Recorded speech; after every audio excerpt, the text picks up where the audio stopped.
اللہ نے سارے نبیوں میں سب سے اعلیٰ، سب سے افضل، سب سے برتر، سب سے خوبصورت جناب رسول اللہ صلی اللہ تعالی علیہ وسلم کی ہستی کو پیدا فرمایا، اور سارے عالم کے انسانوں کے لیے نبی کا اعلان فرمایا کہ قل یا ایھا الناس انی رسول اللہ الیکم جمیعا، اب میں تم ساری دنیا کا رسول بن کے آیا ہوں۔ آپ کا ظاہر بھی اتنا خوبصورت اور آپ کی زندگی بھی خوبصورت۔ میں آپ کو اللہ کے نبی کا حلیہ بتاتا ہوں۔ آپ تشریف لے جا رہے ہیں مکہ چھوڑ کے مدینہ، راستے میں بھوک لگی، رابغ، ایک خیمہ دیکھا، وہاں ایک بوڑھی عورت بیٹھ، آپ نے ان سے کہا ماں جی کچھ کھانے کو ملے گا، پیسے دیں گے؟ اس نے کہا بیٹا بارش نہیں ہوئی، کچھ بھی نہیں ہے، قحط ہے، کھانے کو بھی نہیں ہے، پینے کو بھی نہیں ہے۔ تو ایک بکری کھڑی تھی، بالکل کمزور، اس کے جسم پر صرف کھال تھی۔ آپ نے کہا اس بکری کا دودھ نکال لوں؟ وہ کہنے لگی دیکھ تو رہے ہو اس کے جسم پر تو سوائے کھال کے اور ہے کچھ نہیں، کہاں سے نکالو گے؟ کہا مجھے اجازت دو۔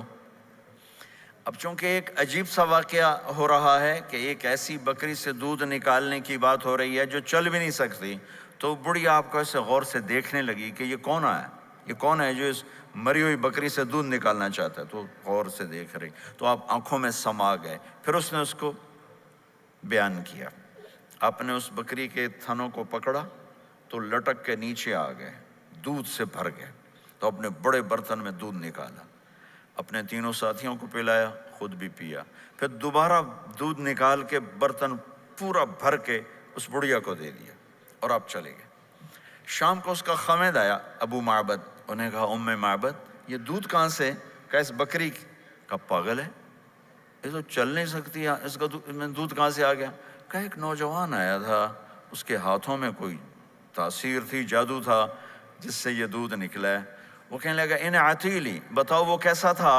شاید آپ نے کبھی سنا نہ ہو اپنے نبی کا حلیہ، میں بتانا چاہتا ہوں ہمارے نبی کیسے تھے۔ رأیت رجلا ظاہر الوضاء ابلج الوجه حسن الخلق لم تعبه ثجلة ولم تجرب به سعلة وصيم قصيم في عينيه دعج في أشفاره وطف في صوته سحل في لحيته كثافة في عنقه ستع أكحل أحور أزج أقرن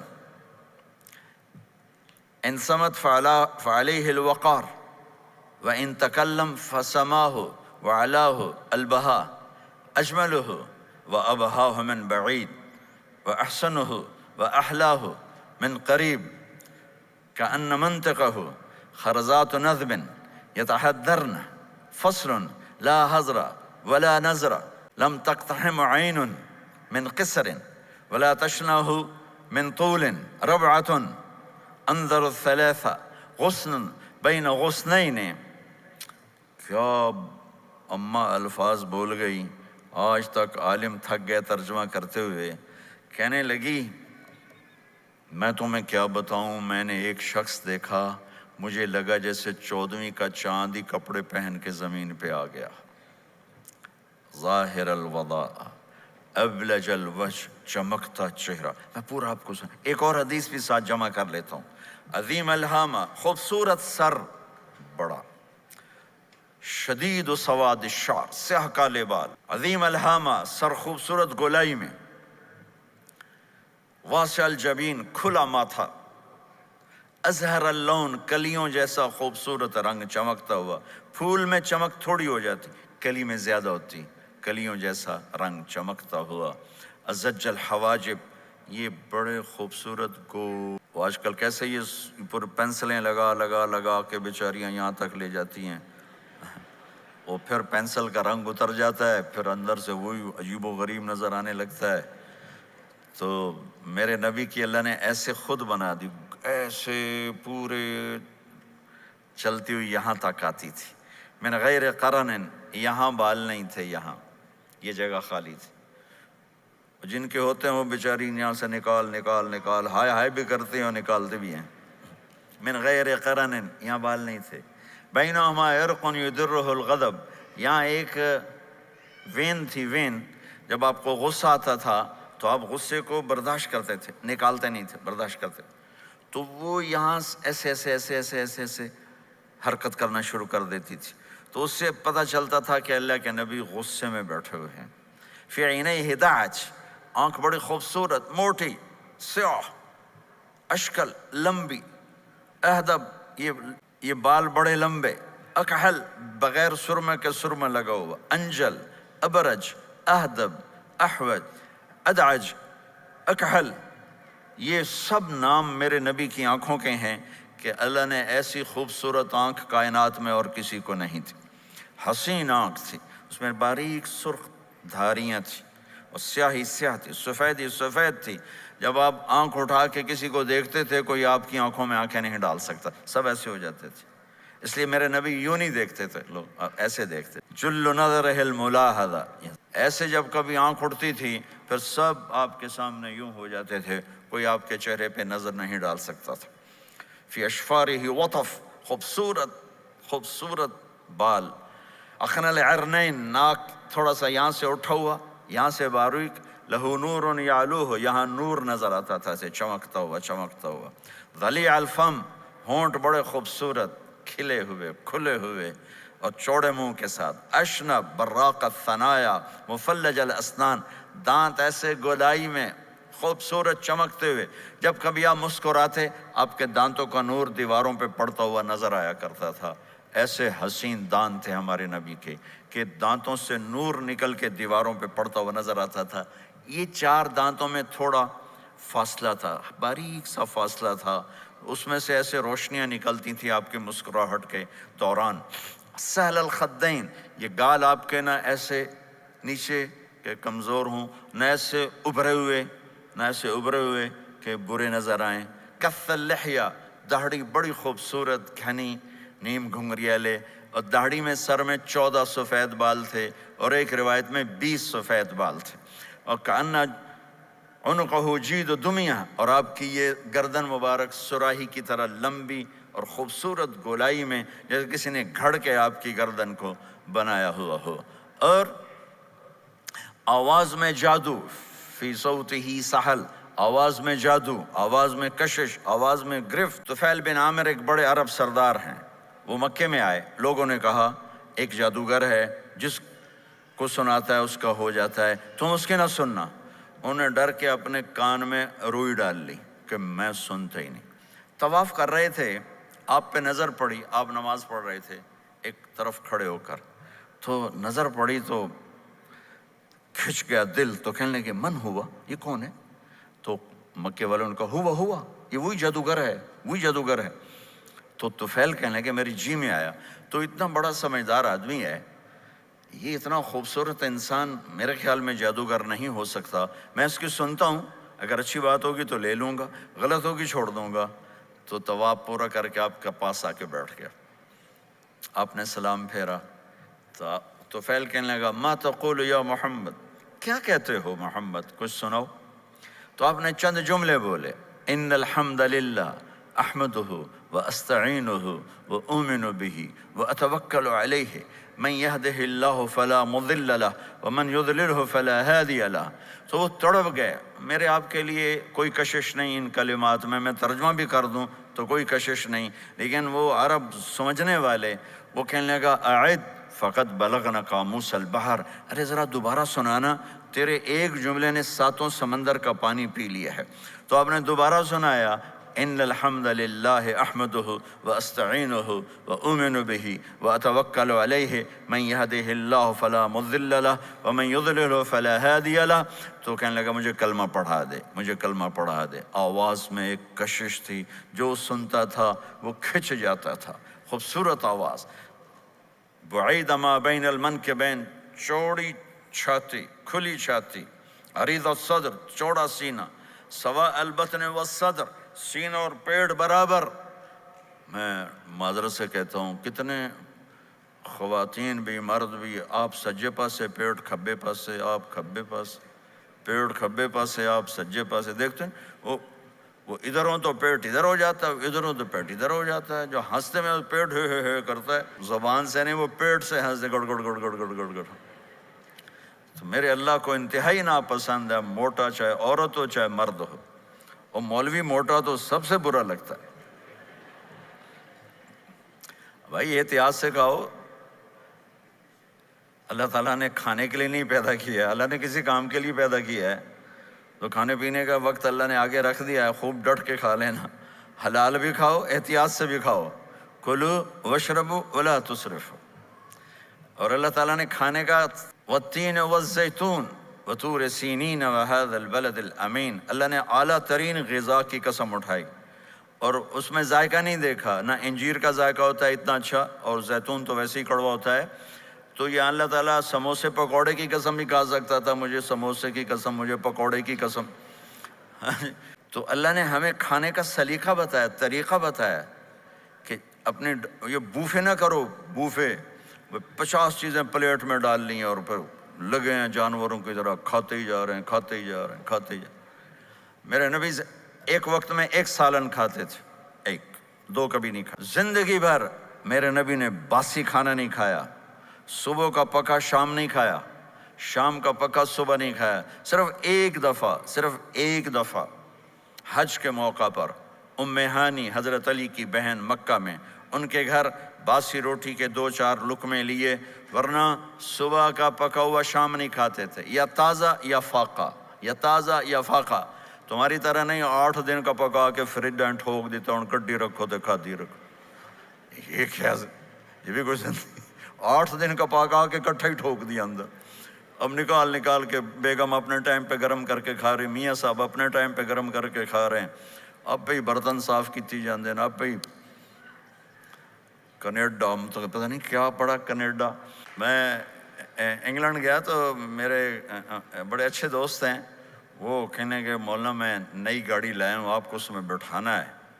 کہ اچھا کتنے کی؟ کہنے کا 2.5 لاکھ پاؤنڈ کی ہے، 2.5 لاکھ پاؤنڈ کی۔ میں نے کہا اس کا ڈرائیور کون ہے؟ کہا جی ڈرائیور تو ہم خود ہی ہوتے ہیں۔ میں نے کہا پھر ہماری سوزوکی اچھی ہے جس پر ڈرائیور رکھا ہوتا ہے، صاف بھی کرتا ہے بٹھاتا بھی ہے، تم اچھے 2.5 لاکھ پاؤنڈ کی گاڑی لی ہے، ٹائر بھی خود دھو رہے ہو اور اس کے میٹ بھی خود صاف کر رہے ہو نکال کے، ابھی بیگم نے برتن بھی تم سے صاف کروانے ہیں، وہ الگ سے کام ہے۔ میرے نبی سوا البطن والصدر، میرے نبی کا سینہ اور پیٹ برابر تھا، سبط القص، بالکل ایسے سیدھا قد، بالکل، اور کبھی زندگی بھر پیٹ بھر کے کھانا نہیں کھایا، صبح کھایا شام نہیں کھایا، شام کھایا صبح نہیں کھایا، جان بوجھ کے، اور جب کھایا تو چند لقمے۔ دقیق المسربہ، یہاں بالوں کا تار تھا جو ناف پہ آ کے ختم ہوتا تھا، باقی سارا جسم انور المتجرد، چمکتا ہوا جسم تھا، چمکتا ہوا۔ راہ بر راہ، یہ ہتھیلی کشادہ، شسن الکفین والقدمین، یہ جگہ اور پاؤں کی یہ جگہ، اس پر گوشت خوبصورت، مسیح القدمین، اس طرح تھا کہ یہ رگیں نظر نہیں آتی تھی، اور جو حصہ آپ کا کپڑوں سے باہر نظر آتا وہ نور چمکتا نظر آتا تھا۔ اور اذا زال قلعا، اب پورا قدم، یقارب الخطا، قدم چھوٹا چال میں تیزی، ایسے لمبے قدم نہیں اٹھاتے تھے، چھوٹا قدم لیکن اس میں تیزی بہت۔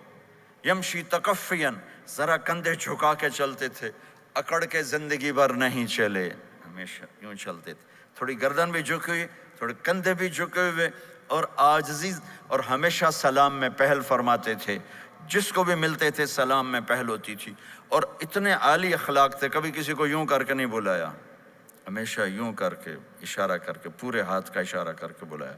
اور جب کبھی آپ کو دائیں بائیں سے کوئی بلاتا یا رسول اللہ، تو اب یوں نہیں کرتے تھے، میں یوں کھڑا ہوں، مجھے فوزان کہتا ہے مولانا صاحب تو میں اتنا ہی کروں گا، جی فرمائیے، کوئی ادھر سے ہوگا تو میں کہوں گا ہاں جی بولو کیا کہنا ہے، پر اپنے نبی کے اخلاق دیکھو، یہاں سے کسی نے آپ کو بولا یا رسول اللہ تو آپ یوں نہیں کرتے تھے، آپ یوں کرتے تھے، جی فرمائیے، پورا اس کو سینہ دیتے تھے۔ کوئی ادھر سے بولا تھا یا رسول اللہ تو آپ یوں نہیں کرتے تھے، آپ پورا ایسے مڑتے تھے، پھر کہتے تھے جی فرمائیے، پورا سینہ دیتے تھے اس کو۔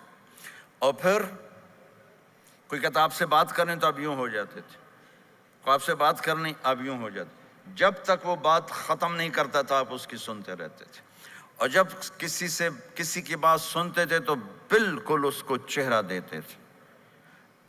یہ موبائل نے ہمارے اخلاق برباد کر دیا۔ بچہ ماں سے بات کرتا ہے، وہ بیٹھی موبائل دے، ہاں بولو کیا کہتے ہو، سن رہی ہوں، بولو بولو سن رہی ہوں، آنکھیں ادھر ہوتی ہیں اور کان ادھر ہوتے ہیں۔ یہ جس سے بھی آپ ایسا کرو گے آپ نے اس کے دل کو تباہ کر کے رکھ دی۔ توجہ فرمائیے، ہمارے اردو میں کہتے ہیں توجہ، تا ہٹا دو تو نکلتا ہے وجہ، چہرہ۔ اپنا بوتھا شریف میری طرف کرو، مجھے عزت دو، میری آنکھوں میں آنکھیں ڈال کے بات کرو۔ آپ کو صحیح سچا واقعہ سناؤں، ہمارے فیصل آباد میں ایک خاتون اسکول ٹیچر تھیں، تو وہ پیپر چیک کر رہی تھی تو رونے لگیں مارکنگ کرتے ہوئے، تو ان کے ہسبینڈ نے پوچھا کیوں روئی ہو، تو اس نے ایک پیپر نکال کے دے دیا، کہا اس کو پڑھو۔ تو اس میں ایک سوال تھا کہ بچوں سے کہ آپ کیا بننا چاہتے ہیں، تو بچے نے لکھا تھا میں اسمارٹ فون بننا چاہتا ہوں، کہ میں دیکھتا ہوں کہ میری ماں اور میرے جو فادر ہیں وہ مجھے اتنا توجہ نہیں دیتے جتنا اپنے فون کو توجہ دیتے ہیں۔ میں ان سے بات بھی کروں تو وہ اپنے فون میں لگے ہوتے ہیں اور اسی میں لگے مجھ سے بات کرتے ہیں، میرا جی چاہتا ہے میں بھی اسمارٹ فون ہوتا۔ تو ان کے خاوند نے پوچھا تو کیوں روئی ہو، کہ یہ تیرے میرے بیٹے نے لکھا ہے، یہ اوپر تو رول نمبر تھا نا، ان کو تو پتا تھا کس کا رول نمبر ہے، باپ کو نہیں پتا تھا، کہ یہ تیرے میرے بیٹے نے لکھا ہے کہ میں اسمارٹ فون بننا چاہتا ہوں۔ تو یہ ضرورت کی چیز ہے۔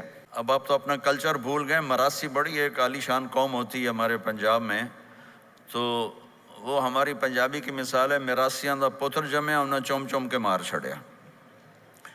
تو یہ سمارٹ فون نے تمہیں ٹوائلٹ میں بھی فارغ نہیں رکھا، ٹوائلٹ میں بھی سودے کر رہے ہوتے ہیں بیٹھے ہوئے۔ تو ہر چیز کی ایک ترتیب ہے۔ میرے نبی جب کسی کی سنتے تھے تو پوری طرح متوجہ ہوتے تھے، چھوٹے کو بھی عزت دیتے تھے، بڑے کو بھی عزت دیتے تھے۔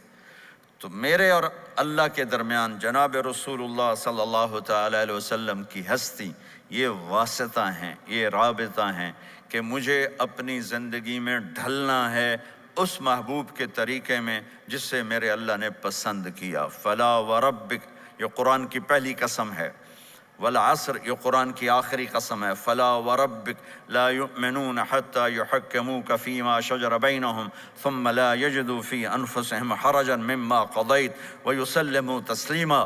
مجھے قسم ہے میرے محبوب آپ کے رب کی، سبحان اللہ، یہ قرآن کی سب سے خوبصورت قسم ہے، اور اظہار محبت میں سب سے عالی شان قسم ہے کہ اللہ تعالیٰ یوں کہہ رہا ہے اے میرے محبوب مجھے آپ کے رب کی، خود ہی قسم اٹھاتا ہے اور انداز ایسا ہے جیسے قسم اٹھانے والا کوئی اور ہے اور رب محمد کوئی اور ہے۔ یہ اظہار محبت کی آخری شکل ہوتی ہے کہ قسم اٹھانے والا اپنے آپ کو دو بنا دے۔ مجھے آپ کے رب کی قسم، کینیڈا والوں کو بتا دیں جب تک آپ کے طریقوں پر نہیں آئیں گے میں انہیں قبول نہیں کروں گا۔ اللہ کے نبی کو راضی کرنا، ان کے خوشی کو حاصل کرنا۔ ایک صحابی آئے، یا رسول اللہ میرا پڑوسی ہے، اس کی کھجور ایسے ہو کر میرے گھر کے صحن میں اس کے چند آتے ہیں شاخیں، جب پھل لگتا ہے تو وہ گر جاتا ہے تو میرے بچے اٹھاتے ہیں تو وہ ادھر سے دوڑ کے آتا ہے، ان کے منہ سے کھجور نکال لیتا ہے۔ آپ اسے کہیں کہ بچوں پہ اتنی سختی نہ کرے۔ آپ نے اسے بلایا، وہ منافق تھا، آپ نے اسے بلا کر کہا کہ یہ کھجور مجھے دے دو اور اس کے بدلے جنت میں مجھ سے ایک کھجور لے لو۔ وہ کہنے لگا یا رسول اللہ یہ مجھے اور میرے بچوں کو بڑی پسند ہے، کوئی اور ہوتی تو میں دے دیتا۔ اب چپ ہو گئے، وہ چلا گیا۔ ایک صحابی بیٹھے تھے، ابو الدحدہ، یا رسول اللہ میں لے دوں، مجھے آپ وعدہ کرتے ہیں، مجھ سے وعدہ کرتے ہیں آپ مجھے جنت میں لے کر دیں گے؟ آپ نے کہا ہاں۔ تو پیچھے پہنچ گئے، کہنے لگے بھائی کھجور کا سودا کرو۔ کہا جاؤ جاؤ، میں نے اللہ کے نبی کو نہیں بیچی، تمہیں کیسے بیچ دوں؟ کہنے لگے جو تیرے منہ میں آتا قیمت مانگو۔ کہنے لگا اپنا باغ مجھے دے دے، کھجور لے لے۔ باغ میں 600 کھجور۔ تو کہنے لگا پکی بات ہے؟ کہاں پکی بات؟ کہ چلو باغ تیرا کھجور میری۔ انہوں نے کہا ٹھیک، مجھے اور کیا چاہیے؟ 600 کھجوروں کا باغ۔ دوڑے دوڑے آئے، یا رسول اللہ میں نے کھجور خرید لی، آپ اب اس کو دے دیں۔ ہم نے کہا انہیں مجھے تو دینی، تمہیں کیسے دے دی؟ کہا کہا جی میں نے پورا باغ دے دیا اور کھجور اس سے لے لی 600 کھجوروں کا۔ آپ نے کہا ہمارا پچھلا سودا کینسل، پہلے تھا 1 کھجور لے کر دوں گا، اب تیرا میرا سودا یہ ہے کہ تیرے لیے جنت میں بے شمار باغات بھی مل گئے اور تیرے لیے گھر بھی تیار ہو گئے۔ کم من عزق رداہ ودار فیاہ لأب الداہ داہا۔ انہوں نے وہیں سے چھلانگ لگائی اور دوڑے دوڑے باغ گئے، اندر نہیں گئے، باہر سے کھڑے ہو کر کہا ام الدہدہ باہر آ جاؤ، ہم نے یہ باغ اللہ اس کے رسول کو دے دیا۔ یہ میرے عزیزو جہاں بھی رہو محمد مصطفیٰ صلی اللہ علیہ وسلم کی مبارک اور پاکیزہ زندگی کو اپنا ساتھی بنا لو، تو یہ جہان بھی آپ کا ہے، وہ جہان بھی آپ کا ہے۔ کوئی مشکل زندگی نہیں ہے، چند فرائض ہیں، 5 وقت کی نماز ہے، کیا زور لگتا ہے، کتنی دیر لگتی ہے 5 وقت نماز میں؟ اور مسافر ہو تو آدھی ہو جاتی۔ روزہ سال کے بعد آتا ہے، آپ کے تو روزے ٹھنڈے ہوتے ہیں، چلو لمبے ہوتے ہیں لیکن ٹھنڈے ہوتے ہیں، ہمارے روزے تو بڑے گرم ہوتے ہیں، وہ بھی سال کے بعد ہے۔ اس میں بیمار ہو جاؤ تو معاف ہے، سفر میں ہو تو معاف ہے، بعد میں رکھ لینا۔ زکوٰۃ وہ مالدار پر ہے، حج مالدار پر ہے، غریب پر نہ زکوٰۃ ہے نہ حج ہے، تو پیچھے صرف ایک نماز رہ جاتی۔ نماز ایک ایسی دولت ہے جس کے بارے میں کوئی گنجائش نہیں ہے کہ اسے ہر حال میں ادا کرو۔ اگر اس میں کوئی گنجائش ہوتی تو مجھے میدان کربلا میں میرے نبی کے نواسے کی جب گردن اڑائی جا رہی تھی اور نماز کا ٹائم ہوا ہے تو آپ نے کوفے والوں سے کہا تھوڑی دیر رک جاؤ مجھے نماز پڑھنے دو، تو انہوں نے کہا ہم نماز پڑھنے کے لیے جنگ نہیں روکیں گے، تو آپ نے فرمایا پھر ہم نماز نہیں چھوڑیں گے۔ آپ نے آدھوں کو لڑائی پہ لگا دیا اور آدھوں کے ساتھ مل کر آپ نے نماز ادا فرمائی، پھر ان کو لڑائی پہ لگا دیا اور پہلوں کو کہا نماز پڑھنے کو، اور عصر سے پہلے سب کے سر کٹ کے نیزوں پہ چڑھ گئے۔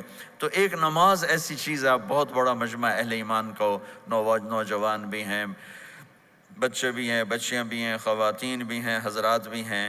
میرے نبی کی زندگی میں نماز، میرے نبی جب دنیا میں تشریف لائے اور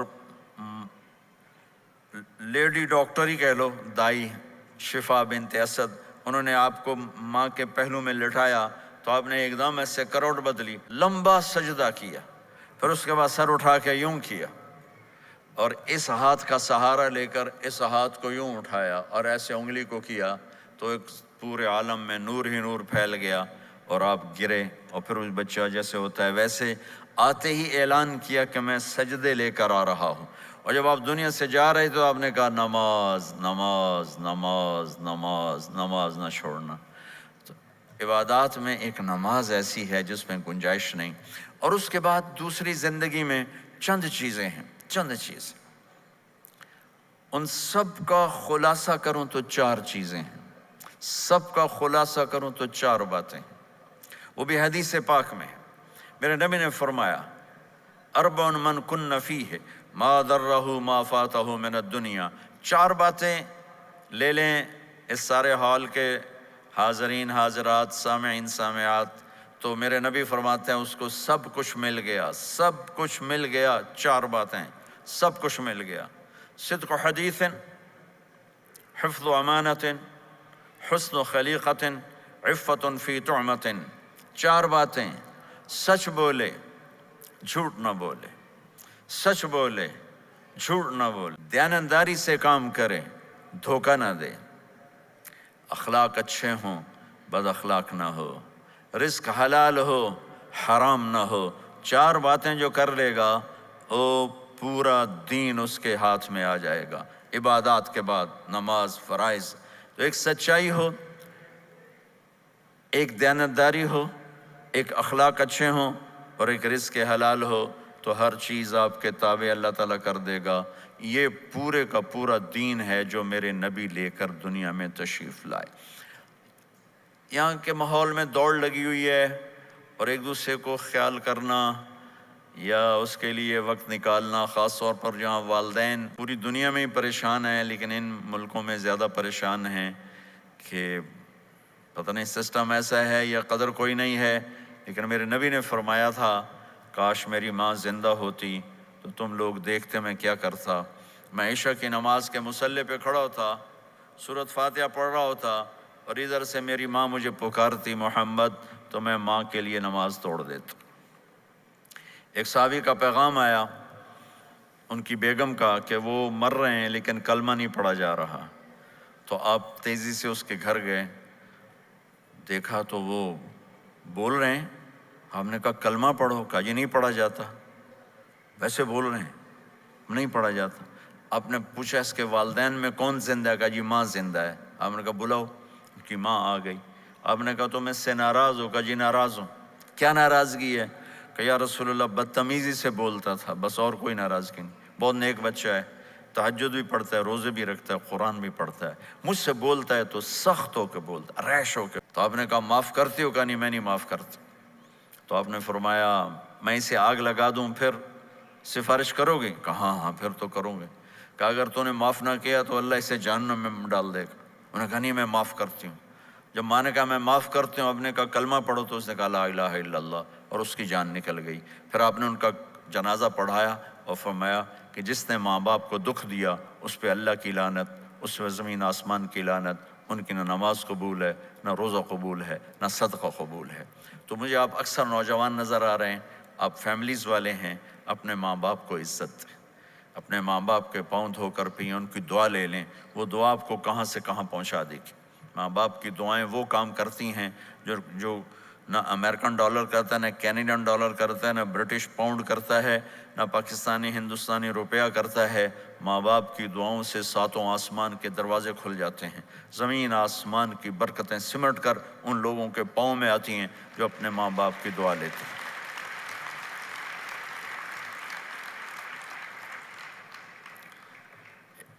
ایک دفعہ موسیٰ علیہ السلام نے کہا یا اللہ میرا جنت کا ساتھی کون ہے؟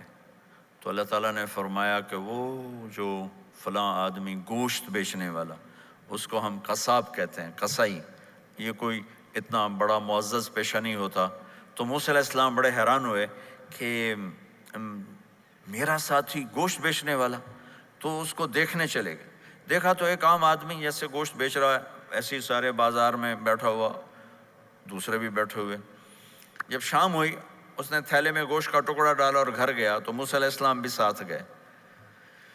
تو اس نے جا کر گوشت کو کاٹ کے ہانڈی میں چڑھایا، آٹا گوندنے لگا، آٹے کو رکھ دیا، پھر سالن تیار کیا، پھر روٹی تیار کی۔ ایک عورت بوڑھی یوں کر کے چارپائی پہ لیٹی ہوئی تھی، اس کو ہلایا جلایا، ماں جی ماں جی، ہاتھ کا سہارا دے کے کھانا کھلایا، اپنے ہاتھوں سے کھلایا، کھلاتا رہا کھلاتا رہا۔ جب اس نے کہا بس تو اس نے اس کا منہ صاف کیا، کلی کرائی۔ جب وہ لیٹنے لگی تو کچھ بولی، تو موسیٰ علیہ السلام دور کھڑے تھے، سمجھے نہیں کہ یہ کیا بول رہی۔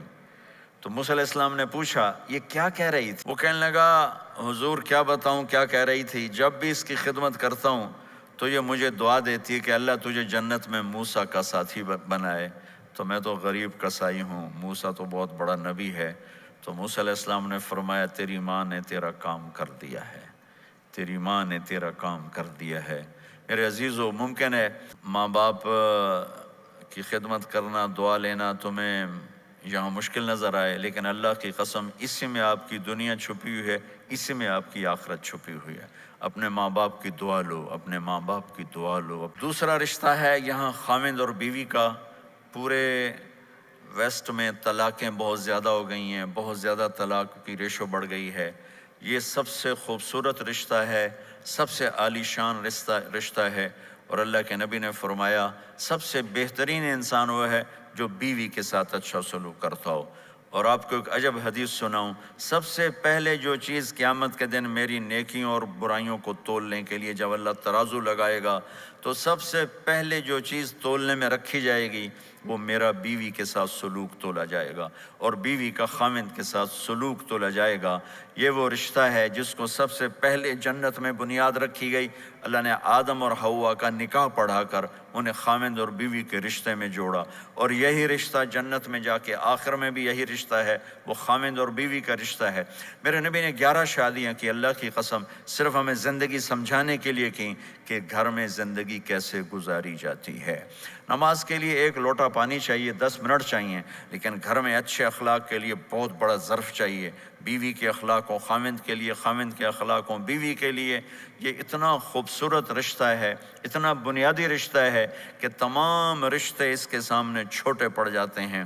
ہمارا عام طور پہ جوائنٹ فیملی سسٹم ہے، ہم اپنے اس رشتے کو بچائیں باقی رشتوں کی زیادتی سے۔ والدین سختی کریں تو اپنی بیوی کو بچاؤ، بیوی سختی کرے تو اپنے والدین کو بچاؤ، بیچ میں تم ایک ترازو کا کام کرو۔ ہم اپنے گھر کو خوبصورت بنانا چاہتے ہیں تو جو ڈالر سے نہیں خوبصورت ہوگا، یہ آپ کے اخلاق سے خوبصورت ہوگا۔ ایک میٹھا بول وہ بیوی کے دل کو خرید لیتا ہے، ایک میٹھا بول وہ خاوند کے دل کو خرید لیتا ہے۔ ایسی اولاد کے ساتھ بھی وہ شدت اور سختی نہ ہو، بلکہ نرمی کا معاملہ ہو، پیار محبت کا معاملہ ہو۔ میرے نبی نے حسن حسین کے ساتھ 7 سال گزارے، آپ نے ایک نصیحت نہیں کی، ان کے ساتھ کھیلتے تھے، ان کو ٹائم دیتے تھے۔ اس طرح صفات منتقل ہوتی چلی گئیں۔ یہ چند چیزیں ہیں، ان کو کرتے کرتے دنیا سے چلے گئے تو دنیا بھی آپ کی ہے اور آخرت بھی آپ کی ہے۔ اور میں اپنی بات ختم کرنے سے پہلے، اگر کسی سے لڑے ہوئے ہو تو صلح کر لینا اٹھ کے، اگر کسی سے بات چیت بند ہے تو صلح کر لینا۔